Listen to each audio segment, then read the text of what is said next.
How's it going, everyone? I'm here with Airsoftjunkiez. The last testing video, the little fun one we did really well, and a lot of you seemed to enjoy it. So we decided, hey, what shoots further than an airsoft sniper? An airsoft sniper grenade launcher. So first of all, I want to say, Alphonse, we're coming for you. And second of all, good old Captain Frank here. We set him up with some level 3 plates. We set him up with some nice head protection. And we landed a few shots off target. But most importantly, we landed shots on target from about 150 to 200 feet away.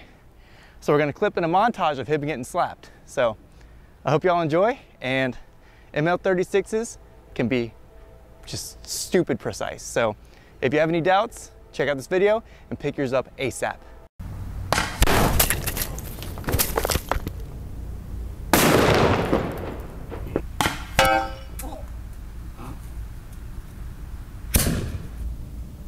Yeah.